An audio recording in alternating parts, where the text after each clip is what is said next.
Rwanda has not been a country that has been using textbooks in the past, so it means we don't have authors. Number two, we are coming from a francophone era where we are entering into English. I think it's important to put the issue of language-supportive textbooks and pedagogy into a wider context and a bigger picture. I think the Rwandan government and the international development community are increasingly concerned and focusing on the issue of quality.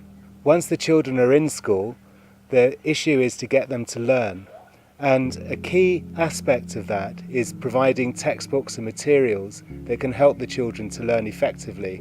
Textbooks are really important because they provide a source for the learners, but also for the teachers, of important subject knowledge. There's a huge gap between the language ability in English that they bring to learning subjects starting in grade 4 and the actual language demand which those subjects make on them. We found teachers who, despite really struggling with their language, they were very innovative in the ways in which they were trying to get the curriculum across to learners. But we found that there was a very mixed way in which textbooks were being used. Some classrooms, we found that they were being used, a small number of classrooms, whereas others, the norm seemed to be that textbooks were used by teachers to be able to write on the blackboard rather than them being a learning material for learners. Across the board, learners are really struggling with their language. The challenges that we are facing right now is the challenge of authors,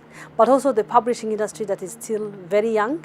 And we are facing challenges where the materials are not exactly adapted to the local realities. The training is incredibly hands-on. It's very much about getting the writers to feel confident in the different aspects of what we're calling a language-supportive textbook. So we introduce a basic idea such as reading and the sorts of reading activities that they would need. And then in groups, those writers are getting together and they're the ones that are developing what those textbooks might look like. I learned how to simplify the language to the level of the learners. And I also learned to give enough activities for learners. We are happy to have participated in LAST as publishers. Our authors have been trained, our editors have been trained, our illustrators have been trained.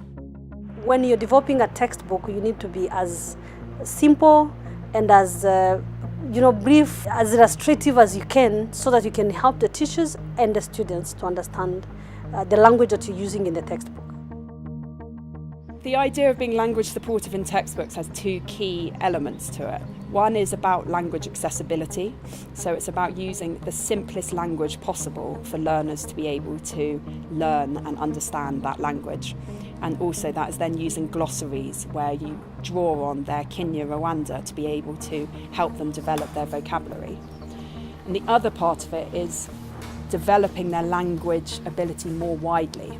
So it's giving them opportunities to read, to write, to speak in English. Example of grasses are sorghum. Ibi bitabo biratworoheye cyane. Turasoma tukumva, tukigisha abana ibyo twumvishije. Hafi ya buri mwana ama exercise ari muri iki gitabo arayakora. Ku bana nabo iyo basoma kino gitabo baba bakishimiye, bakaba barize bakanafata no mu mutwe.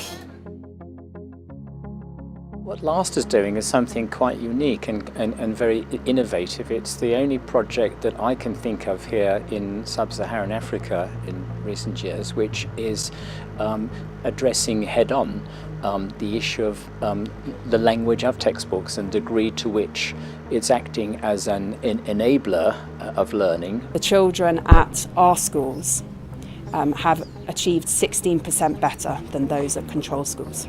Nagikunze kuko kirimo amashusho meza, harimo n'icyongereza ubasha kukisobanurira mu Kinyarwanda. have to recognise that we're working with publishers who, when it comes down to it, they want to know whether they're going to make money out of it. They're not going to do something out of the goodness of their heart. They're doing something to make a profit. And we can encourage them to use these different techniques to write language-supported textbooks, but they need a guarantee that they're then going to be able to get on the procurement list and get those textbooks out into schools.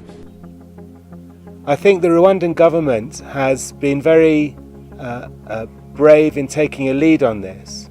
The government has played a leading role, not just in Rwanda, but in the international community, in pioneering the use of these kinds of materials that will help learners to learn more effectively.